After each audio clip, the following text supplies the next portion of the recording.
RWBY, Volume 4, Episodes 7 and 8, Punished, and a much-needed talk. Finally, we get some payoff. This is what I'm talking about. This is the kind of payoff that I'm talking about. It's like the writers on this show are writing this season like a 3-act movie, with the first act being the build-up, the second act being the exposition, and the third act being the climax. But this is structured. This is aired like a TV show. We learn a lot in these 2 episodes. We get to see a lot happen. And all I wanted the entire time watching these 2 episodes and seeing this stuff happen, especially while watching Much Needed Talk, was for more of this stuff to be spread out more through the other episodes. Just hints dropped here and there, little details left occasionally just out in the open for our characters to find them. Little bits of exposition sprinkled on top of other episodes. Things along those lines. It would have taken a significant restructuring of the narrative, but it's definitely possible to do that and still tell this same story. And I know I'm not the only person who's frustrated about this. In a much needed talk, we finally get more lore about this world. I think the first time we ever got any significant lore was in Volume 3 when Oz told Pyrrha about the maidens. Then we learned a little bit about silver-eyed people at the end of Volume 3, and now finally we learn about these things called relics that were created by these 2 figures who are considered gods by humanity, who created humanity, and if you get all 4 relics, you can literally change the world. And then these relics, finding these relics is the motivation of the villains. And we did get a name drop of the relics earlier on. Raven said something about the relics to Crow, and it definitely piqued my interest, but it meant nothing until I saw this episode, so it doesn't count. If that hint had been followed up with another hint,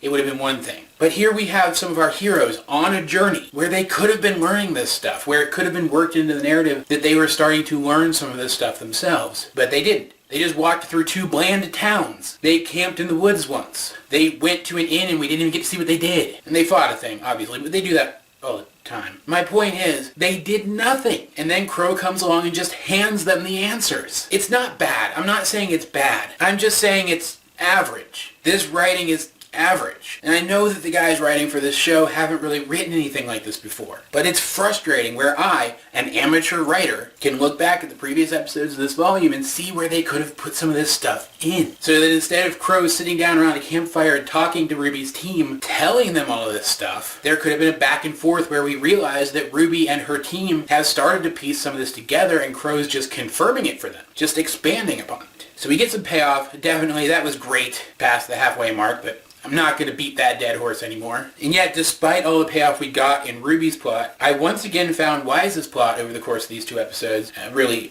in the first episode, she didn't appear in the second of the 2, to be the more interesting one. Because Wise's plot is the only one that's had consistent build-up and payoff on a mostly episode-by-episode basis, building up towards a much larger payoff, which we now know for sure is what's going to happen later. But I'll get to that in a second. In this episode, she is grounded. She's basically trapped in the house by her father because of what she did at the fundraising party, and he even hits her, and she seems surprised when he does it, so I don't think this is something that he's done before, but it was still pretty shocking to see. The guy is livid, and on one hand I understand why she did, technically speaking, ruin an event that he put together to try to save his company, but she was right, and even if she weren't, that wouldn't give him any right to hit her. But what's more interesting than that is when we see that her brother, Whitley, is that what his name is, has been manipulating things to bring everything to this point. I was right to assume that he wasn't to be trusted. He has now maneuvered everything so that Weiss has had her status as the heiress to the company revoked by her father, and Whitley is now the heir. And it's remarkable as he walks away from Weiss in this scene, how much he looks like his father, how much he looks like this other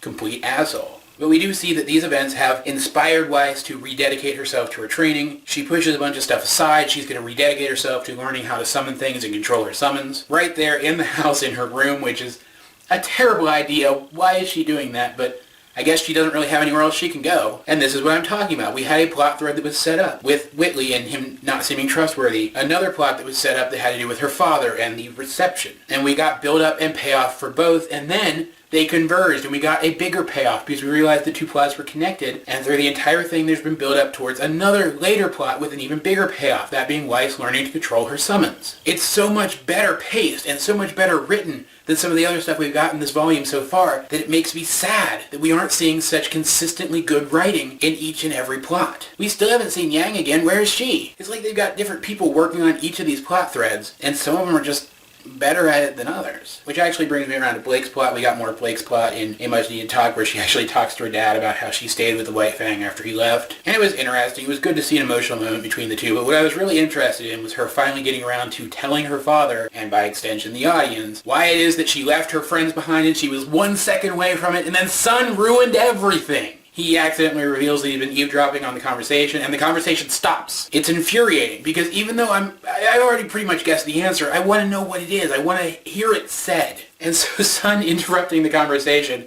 did absolutely nothing to improve my opinion of the guy. In fact, Blake's father mirrors my sentiment exactly. I really don't like you. But it turns out that he actually had a good reason for looking for Blake in the first place. There's a White Fang member that seems to be part of the terrorist part of the White Fang. They are in Menagerie. And this particular part of Blake's plotline ends with her and Sun going after this person. So hopefully we'll get some resolution to that next episode. We won't have to wait like 3 or 4 to see anything come of it. But all of these things said, this isn't even the most interesting stuff that we got in these 2 episodes. First of all, let's talk about the resolution of the fight between Crow and Tyrion. It's a good fight. There's a good back and forth between the two of them. They both seem roughly equally skilled. And it's not clear which one of them is winning. At one point we see that Crow's aura is failing, but we also see that Tyrion's aura is failing by about the same amount. And Crow has, more than once, completely outclassed Tyrion in certain maneuvers. And I say all of this because, while it's not clear which one of them was winning overall, it is clear that RWBY really screwed up. She decided that she was going to fight with Crow even though he told the others to stay back because they didn't have the skill to keep up with this level of fighting. She decided she was going to fight with him, and even though she does clash with Tyrion for a couple of seconds and seem to be able to keep up with him, she is put into a situation where she's about to be harmed and Crow has to rush in to save her again, and in that moment when he is distracted, that is the moment when Tyrion cuts Crow with his scorpion stinger. And yes, RWBY uses this opportunity to cut off Tyrion's tail, at which point Tyrion runs away, obviously, but I want to be absolutely clear, that doesn't make up for the fact that she got her uncle stung. Because if he had won, Tyrion would be dead, or captured, or interrogated, or something. He would in some way be rendered harmless. He wouldn't have gotten a chance to run away, and Crow wouldn't be potentially mortally wounded. I get what's going on here. This is feeding more into the theme that we've been getting in RWBY's parts of the episodes, that RWBY has to come to terms with the fact that she's not ready and make a conscious decision to grow. And I doubt that they're going to kill off Crow after the backlash they got for killing off Pyra. What's more likely is that this is going to force Crow to have to rely on the others to fight threats on their way to Haven, which is where they're heading. And he's going to have to teach RWBY and possibly teach the others how to better handle themselves. He's going to have to train them.